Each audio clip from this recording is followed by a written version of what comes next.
Another May 9th where Vladimir Putin puts on a parade. The message this year, we're in it for the long haul. Second year running, where Moscow's Victory Day commemorations were staged as war rages. The day beginning with Russian missiles raining down on Ukraine's capital. We'll hear from a Russian president who claims, quote, a real war has been unleashed against his country. Is that how ordinary Russians see it?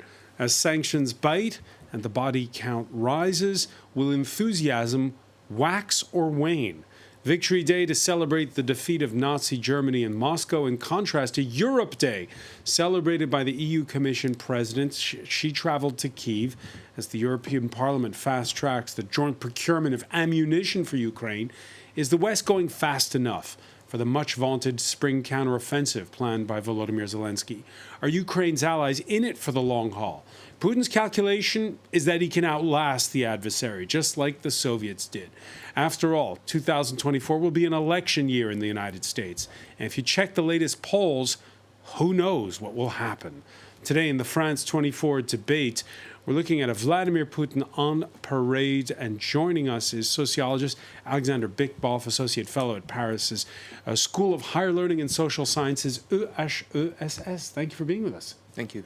Thanks as well to Craig Kabitas, contributing editor to The Daily Beast, the author of Bear Hunting with the Politburo. How are you? Growl. Okay. From Washington, Gulnaz Sharafuddinova, director of King's College's Russia Institute. Your latest book, The Afterlife of the Soviet Man, Rethinking Homo Sovieticus. Welcome to the show. Thank you. Thank you for having me.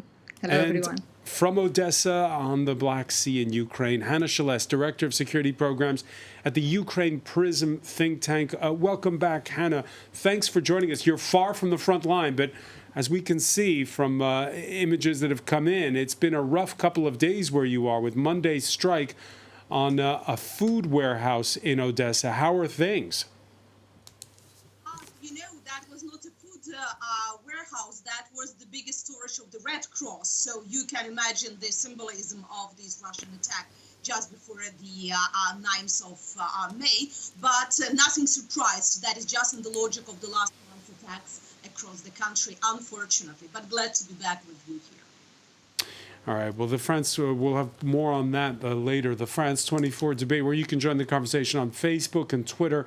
The hashtag is F24debate. In the end, Vladimir Putin only spoke for 10 minutes. And even though at least 21 commemorations were scrapped across Russia on state television, it's, as always, a glorious May the 9th. Delana D'Souza has the story. An annual commemoration in Moscow's Red Square marking the defeat of Nazi Germany. Tanks and military personnel took part in Tuesday's events, which were scaled back in the capital.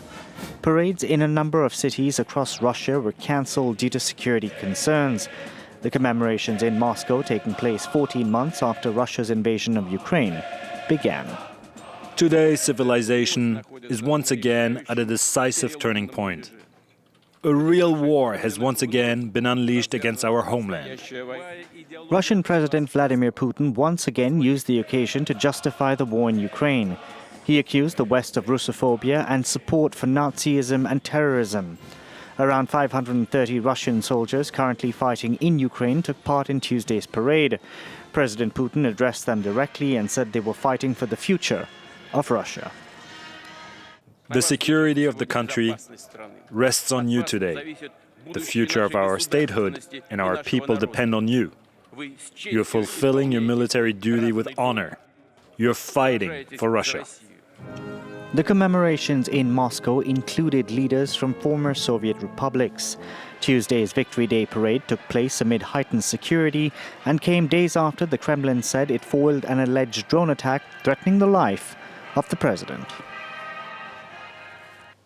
Alexander Bickboff, before we ask you about May 9th, 2023, what's your earliest memory of a Victory Day?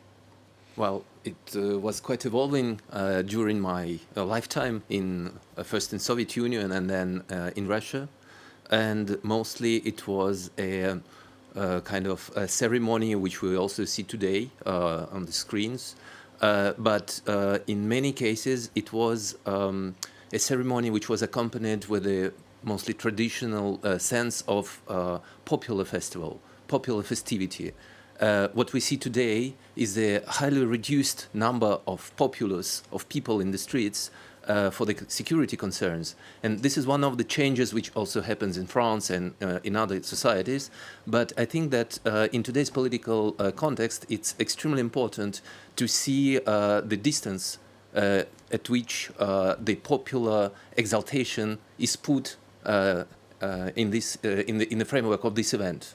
Because in the build-up, it said that there was civics classes, if you want to call them that, in Russian schools again this year. Yes, it's true. It's true, and what we see today, what we see in the latest weeks, one could suppose the cutoff of the resistance of the symbolic actions because of the repressions, but it's not the case. And today there were several actions which were already framed by the police, but some of them escaped from it, of alternative artists who made an anti-war exhibition, of people who went to the memorials to the Ukrainians to put flowers, and some other commemorative anti-military actions. So there were little acts of resistance. And Gulnaz Sharafuddinova, is this what explains why this March of the Immortals, where ordinary citizens parade with pictures of forefathers who fought in World War II, was canceled in Moscow? Yes, the Immortal Regiment Parade has become sort of a tradition, and this year it was taken off the street and put into a new format. So people could parade the photographs of people in their families who they lost on their automobiles, but also online. There were special platforms created to display what was before the street action. So it's a clear suggestion of certain threats that the state sees from just people walking on the streets, and just the state getting yet further into controlling the society and changing the way that these parades have taken place in the past. And your reaction when you heard there, Alexander, remembering his childhood in Moscow, and the fact that it was a much more popular event. Now there's a distance between what happens on Red Square and what's happening in the rest of the country. Yes, absolutely. We see a big gap emerging between the state and society, and all the pompous events and glorified nature of this Victory Day that stands against the mourning that could be expected by many, or socializing within family, or remembering your family members in the past. Now it's really a state symbolic, patriotic event that really reminds us of the way state and society operated during the Soviet times, and that sense of Sovietness in terms of the heavy hand of the state in organizing these demonstrations is very heavily seen today. And so the sense to which the society has been integrated into these events in the past years is certainly gone from the picture today. All right, the March of the Immortal Regiment scrapped, but there were 7 leaders of former Soviet states in Moscow alongside Putin to pay respect at the Tomb of the Unknown Soldier, among some who have distanced themselves from Russia's invasion of Ukraine. There was Kazakhstan's Kassym-Jomart Tokayev, who was there. Others who are looking beyond Russia to the West to solve their issues, like Armenia's Nikol Pashinyan. He also was present. The only no-show of note at the lunch that followed was Belarus's Alexander Lukashenko. He was present on Red Square, but had to leave earlier. And Craig Kapitas, when what will be broadcast on Russian television will be a show of strength. Your thoughts when you see these images of these other former Soviet leaders there? Well, it's a far cry from what it used to be. We're talking about Homo Sovieticus. Well, that genus and species is dead and buried. It's been replaced with Homo Putineticus, which is much more virulent. sometimes you look at these things and having spent a lot of time there but not being Russian, you look through things lens Russians, and there's a Russian word here that I think really sums it up. Pokazuka. The Russians, it basically means to make someone believe in something that is not real. And the Russians are really good at this all over the world. They're the best at Pokazuka. And man, they're doing a darn good job of it today. But one tank on the street, I mean, come on. That really shows a weakness, the weakness within the Kremlin hierarchy right now. I mean, obviously, we're all thinking about the war in Ukraine, but there is the initial premise, which is the millions who lost their lives fighting the Nazis during World War II. Yeah, a long time ago, and 10 years ago, at the anniversary 10 years ago, I can recall that armies of all the Western Allies who fought Hitler were marching through Red Square. The French, the Americans, the Germans, the Ukrainians, everyone was marching. And now you get one tank and a couple of children waving flowers and Putin up there going like this, and it's all rather pathetic. But it doesn't matter, because the Russians who have left, over 700,000 have left, probably more. The Russians who have stayed are buying into all this because Putin controls the playing field. And that hasn't changed. Hannah Celeste, of course, Ukraine, former member of the Soviet Union, and we had that announcement on Monday by the country's president that the commemoration of the victory in World War II would be moved from May the 9th to May 8th, which happens to be a holiday here in France, VE Day. Yes, there are several reasons for this, and here we need to understand the history, how it's happened. First of all, towards my counterpart just referred, how it been 10 years ago and how it is now. One of the reasons that Putin tried in all his international communications to portray that it is not Soviets who won the war, but the Russians. If you follow all the official events done by the Russian embassies abroad, it's always been no Ukrainians, no Georgians, no Belarusians who died in the war, but it was Russian glory, Russian victory. So he made everything possible that nobody being present there, just few ex-Soviet leaders, because they are also the symbol of that Soviet Union. Ukraine made a certain shift earlier than this year. I would say that back in 2014, when the understanding came that all these parades are more about militarization of society, of all these Sovieticus.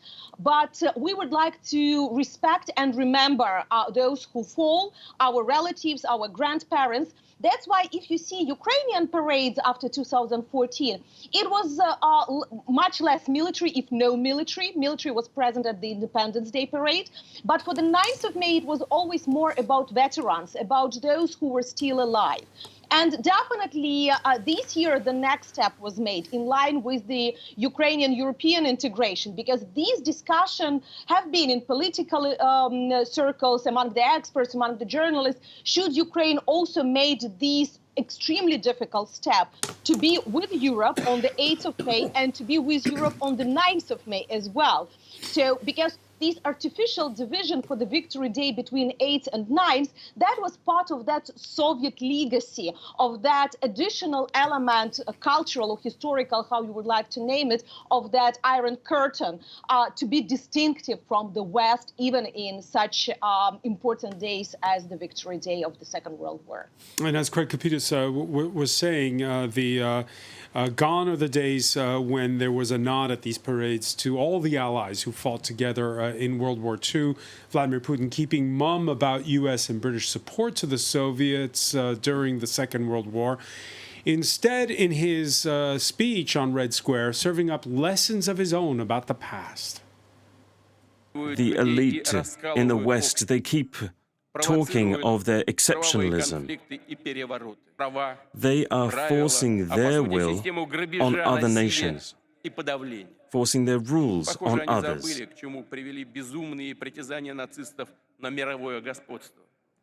But it would appear that they have forgotten what Nazism was all about. Alexander Bikbov, you heard Craig Kapitas say those who challenge this reading of history have left. Mm-hmm. What's your answer to that?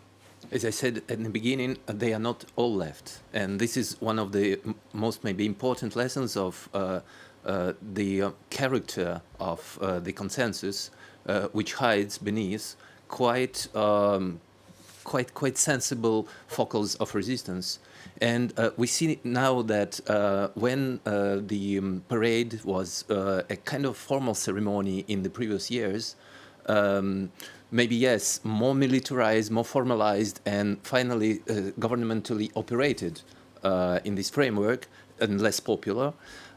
Today, there is a kind of revival of symbolic fights between different counterparts in the for whom the stake is the historical memory. For example, at the Estonian-Russian border, there was an episode which is quite speaking in the sense. Probably not the federal administration, but the local administration installed a huge screen to translate in Evangorod, to translate the parade towards the Estonian part. And the Estonians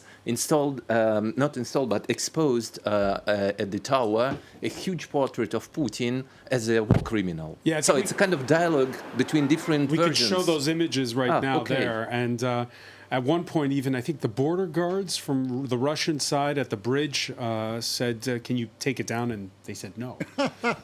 That's it. And this no is quite pronounced. It's quite well heard in Russian society when people, even after a year and a half of repressions, still come to celebrate and to commemorate the victims, the civil victims in the Ukraine, and they expose themselves to risks in the urban space. So I wouldn't say that it shows the consensus and the formal domination.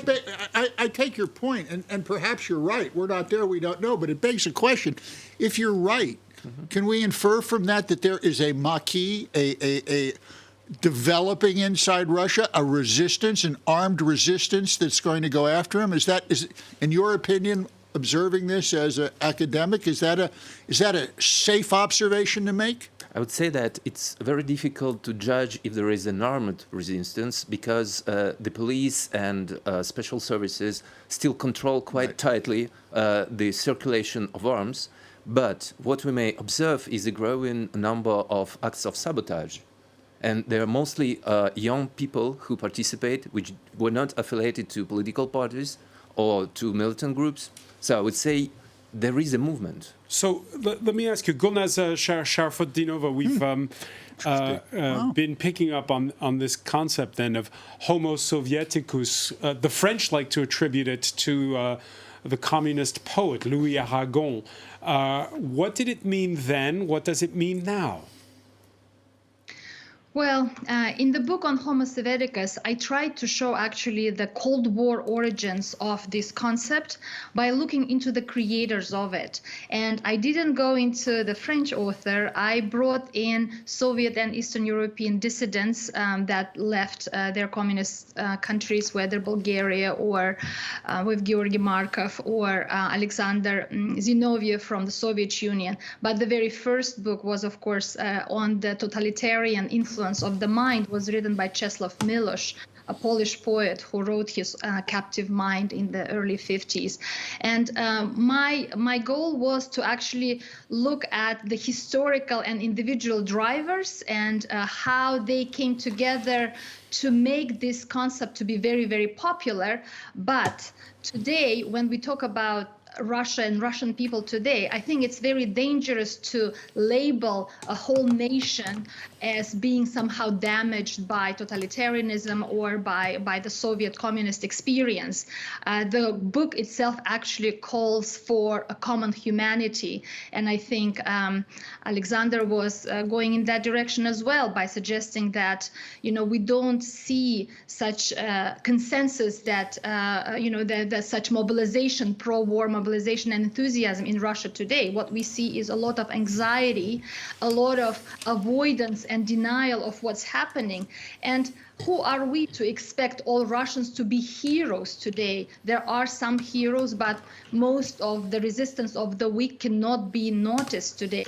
So in the book, I actually tried to show the historical underpinnings of the concepts as opposed to trying to apply the concepts to Russians that are hostage or supporters of Putin's regime today. Of course, those who are clamoring for more militarization are getting plenty of airtime, both on Russian media and beyond. Case in point, the head of Putin's paramilitary Wagner group, Yevgeny Prigozhin, angling for more ammunition and warning that Ukraine's big spring counteroffensive is for real. They absolutely clearly said the counteroffensive will be on the ground, not on TV. While in our country, everyone thinks we should do everything on TV and celebrate Victory Day too. Victory Day is the victory of our grandfathers. We do not deserve this victory, not in any way. Hannah Celeste, what's your reaction when you hear that? No, that's not the first interesting video statement within the last week from Mr. Prigozhin. If you remember, each day he's posting 1 or 2 short videos. Originally, that's been blackmailing the Kremlin and Ministry of Defense about ammunition. Then he said that he would leave by 10th of May Bakhmut if he would not receive ammunition. Then that he is delivering all the responsibility for Kadyrov people. Now this one. So that's all is approaching together with all these ideas of dissatisfaction of the Ministry of Defense, of the Russian armed forces, that only Wagner people was really doing something on the ground, that they are up to those ideals and principles probably.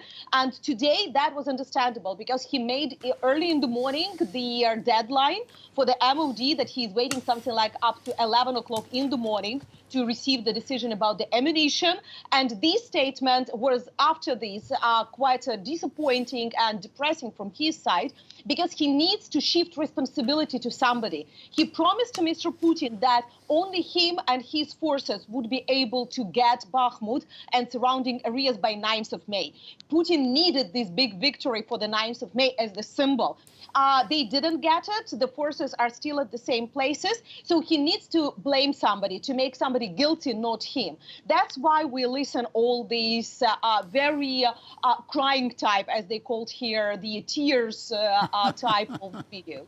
Gulnaz Sharafatinova, is this standard procedure when it's not going well on the battlefield for the Russians to lay out their dirty laundry in public? Blame shifting is common not only in Russia but among, it's a very common institutional, human, political feature, of course. But with Prigozhin, it took absolutely very notable, conspicuous fashion and format. And we have seen Prigozhin coming out of the shadows from September 2022. And he has been, tour de force on the Russian political scene, sort of promoted to the front lines by the war, but also to the political front lines, and allowing himself a very strong negative, and in this case, really cursing the Ministry of Defense. And he can do that, I suppose. What it tells us is that he feels under some sort of support from potentially Putin personally, as someone who knows Putin personally, and also he feels entitled by what he is doing on the front in the midst of all the Russian army, defeat or stagnation or a war of attrition. He wants to claim that if there is any dynamics in war on the war front, it comes from his Wagner group, and so that gives him an entitlement and a sense of support from the leadership that allows him to really criticize and shift the blame. But blame shifting as such is not unique, of course, to Prigozhin. Is he getting too big for his boots, Craig Kapitas? No, it's all dinner theater. Look, if Putin didn't want Prigozhin there, he'd be dead by now. All Putin has to do is pick up a phone. This is dinner theater, folks. It's nothing more, it's nothing less. And what does it do? We've just spent, 6-7 minutes talking about the former hot dog salesman from St. Petersburg? Job done. Congratulations, Vladimir Vladimirovich. All right. I'm sorry. All right, we will move on, because as you rightly point out, it is an information war.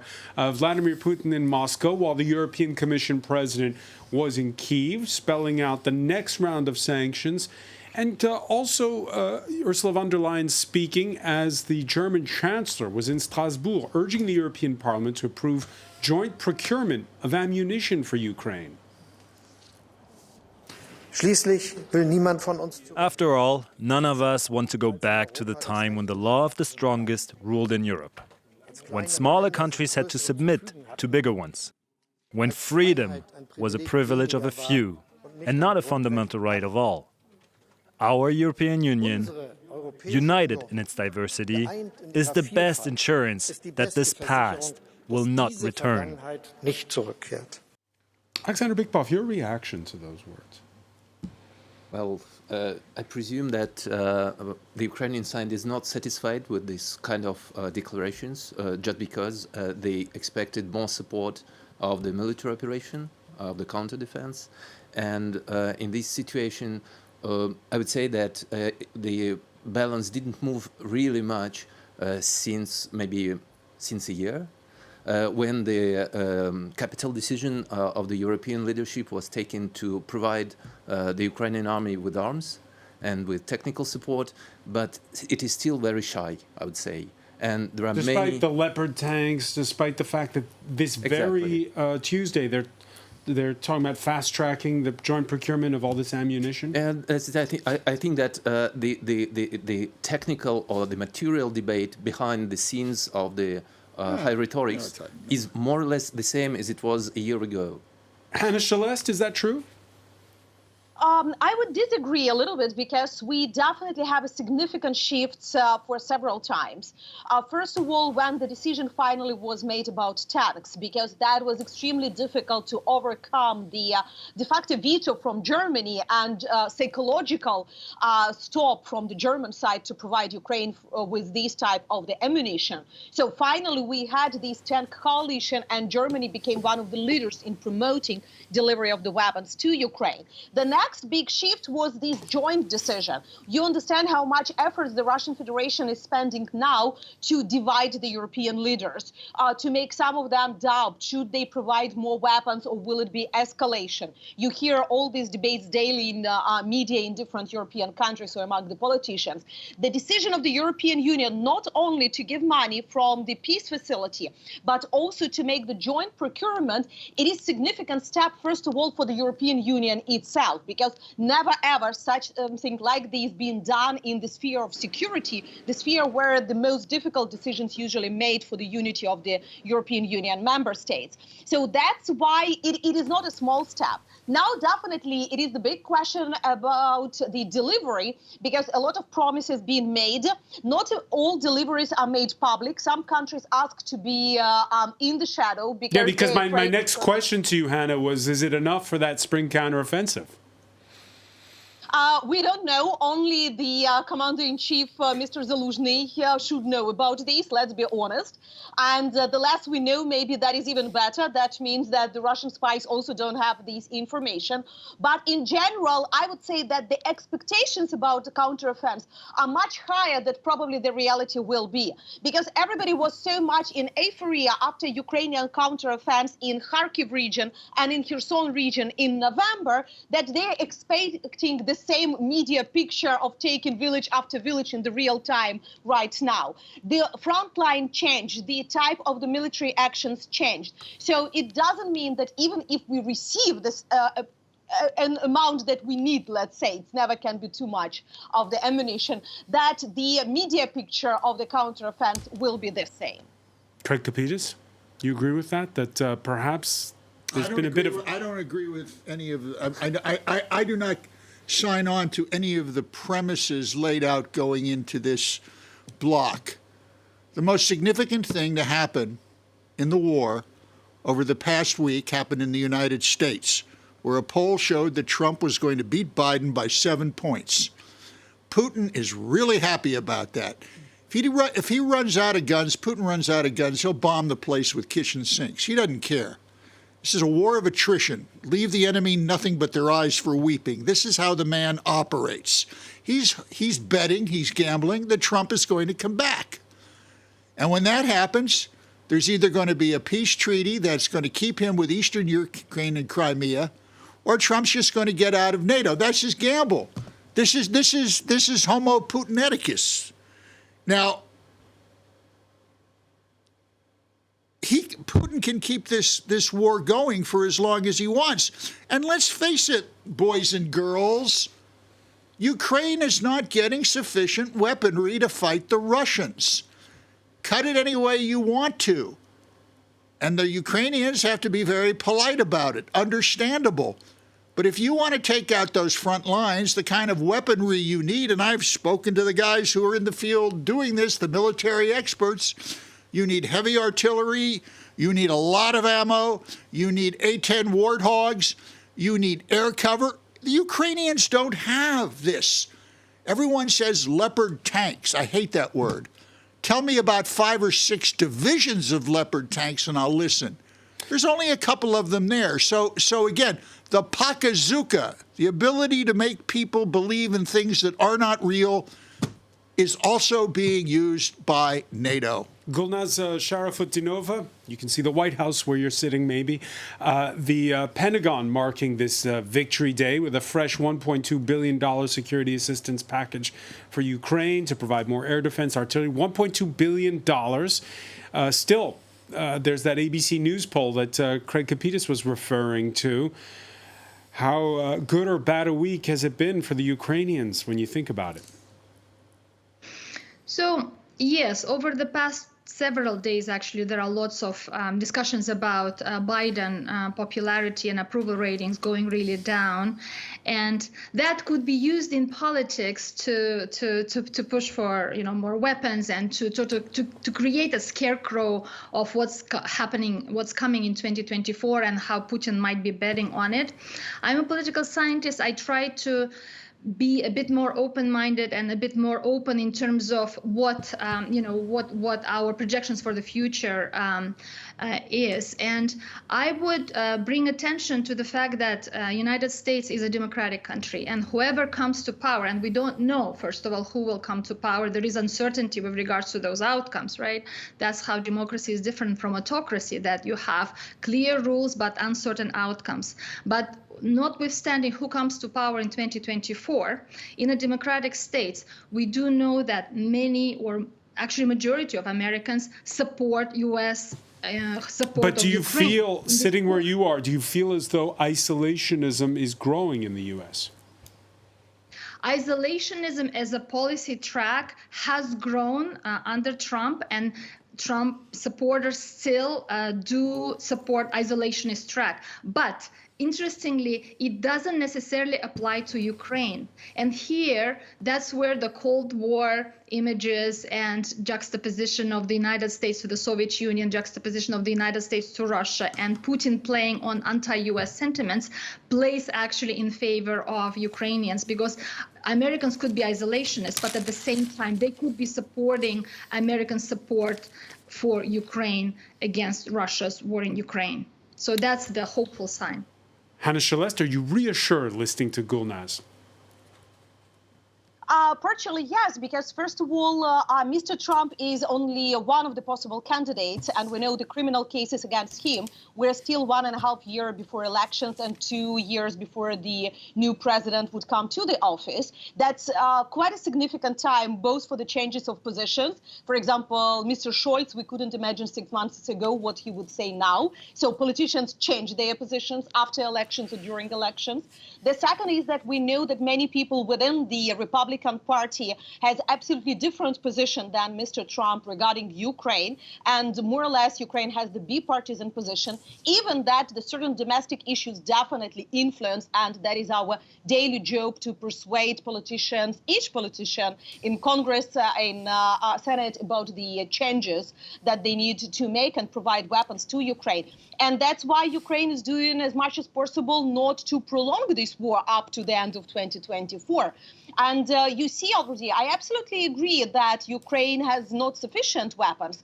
That's why we are working at each possible international fora, closed door, open doors, public or cover operations to get more weapons.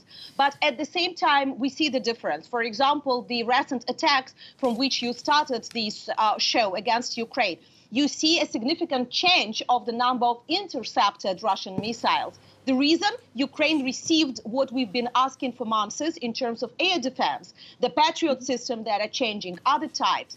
The same is happening with other weapons. We always want to have more and quicker, but it doesn't mean that the situation is not changing, both on the ground and politically in the heads of many politicians. The US can be difficult, but it seems to me not in terms of support of Ukraine, but in terms of NATO membership. Here, yes, we have the more skepticism within the United States among the different politicians, something that can be escalation against Russia, that also can be connected with those ideas of isolationism, not to go further. But support of Ukraine, it seems to me that currently demonstrate quite a stable numbers. The reason are those atrocities that Russians are doing, because that resonate with many in terms of human rights, in terms of the people's lives. And in this way, the American taxpayers understand why they need to support Ukraine, that it's not just some kind of the territorial dispute over the river or something like this. There's been plenty of coverage in the last few days, Craig Kapitas, particularly in the New York Times, of these forced evacuations of people, particularly from the area around the Zaporizhzhia nuclear power plant. Right, because Russia is making a counteroffensive of its own. Whether it's going to be successful or not, like the Ukrainian one, remains to be seen. And I would suggest that our political scientists look at something, they're, or consider and then look at something. There are two types of weapons, offensive and defensive. And the weapons that the West has given to Ukraine, such as the Patriot missiles, the anti-missile batteries, have been very successful, at defending the incoming. Thank God for that. But when you're looking to take back the Donbass, and you're looking to take back Crimea, you're looking at offensive capabilities that the Ukrainians don't have. And as these new weapons that everyone's talking about come in, it would be real interesting to see how many of them arrive with what they call permission to fire caveats. Can they be fired without the U.S. giving permission to fire? This happens in a lot of theaters. And, I don't know the answer to that question. I suspect, Hannah, where you are, that this is a question for your group to look at, because I think it's a very important question. If you have offensive weaponry that you can use to take back Crimea, which Putin stole from the Ukrainians, and you got to ask permission to use it, well, sorry, mommy. What's going on here?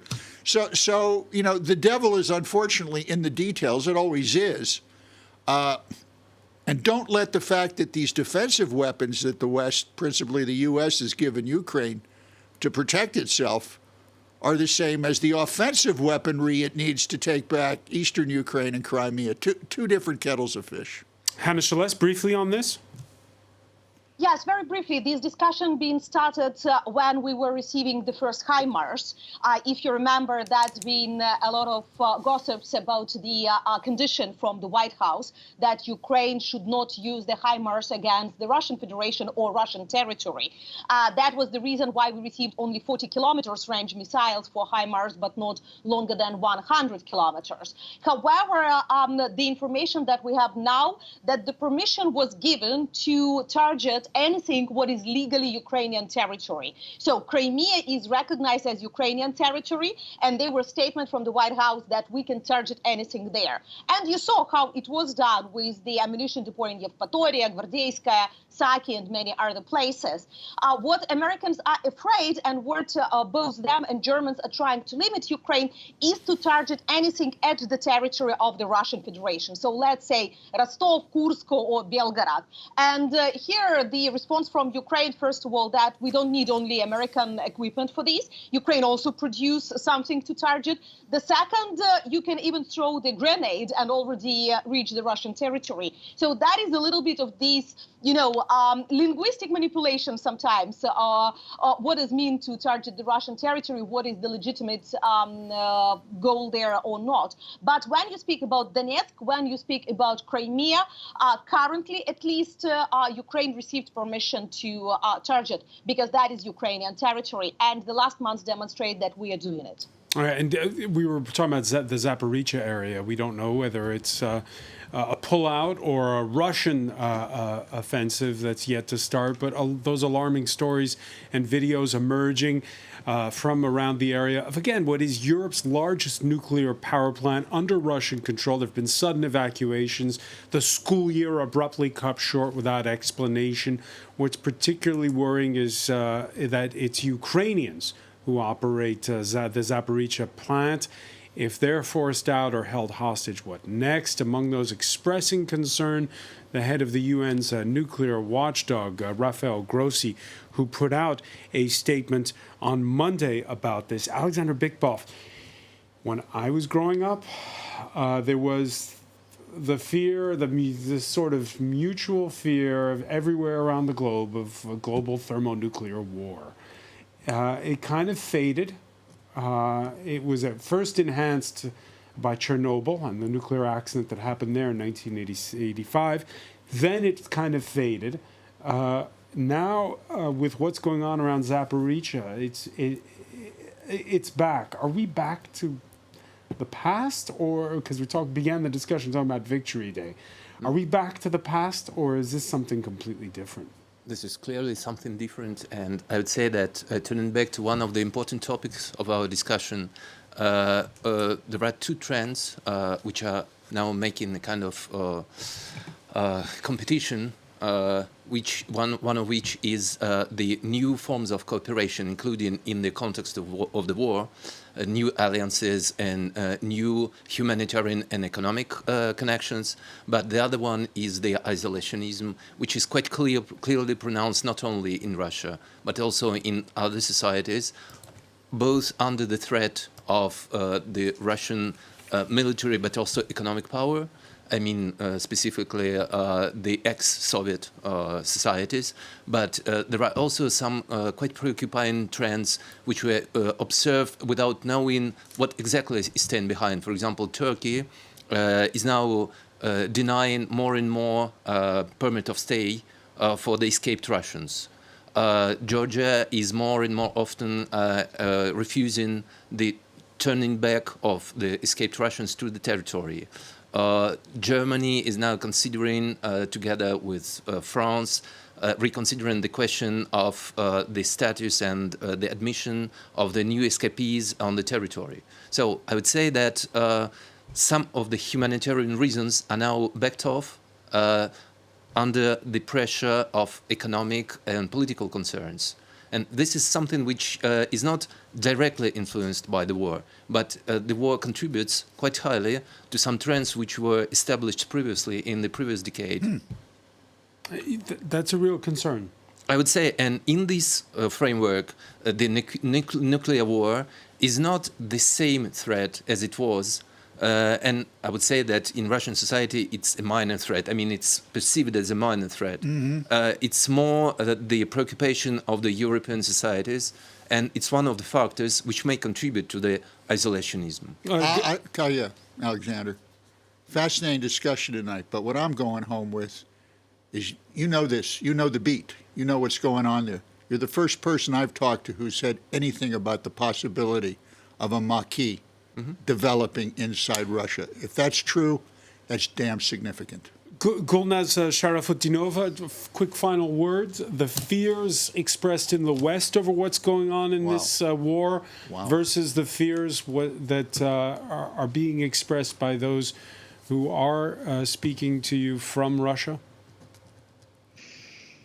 I think, yes, the strategy of the Western governments and especially United States in its military support is a gradual enhancement of the type of weaponry. And that's driven basically by the fear of a nuclear attack that has been very clearly stated as a possibility by Putin if he's cornered. So I think that needs to be taken seriously. I know that there are different positions on all the possibilities related to that, but it does need to be taken seriously. From Russians' perspectives, I think there is at this point, a very surreal attempt to maintain life as it goes, without noticing big changes or without really paying attention to war. But there is also this looming understanding on the part of the majority that that the war needs to end sooner than later, and there is as if all these anxieties will just sort of leave the bodies if any type of news that brings good news of ending war will come to Russia. So the war is a big stressor for millions of lives there, one way or another, and I think the end of war, interestingly, in any of its versions, will be accepted and cheered by the society. All right, so still a special military operation in official parlance in Moscow, a very real war. The latest example, we've just gotten news of the death of the video coordinator for the French news agency AFP, Armand Soldin, killed near Bakhmut by rocket fire. That news just coming in. I want to thank you, Gulnaz Sharafuddinova, for joining us from Washington, Hannah Shelest in Odessa, Craig Kapidis, Alexander Bikbov. Thank you for being with us here in the France 24 debate.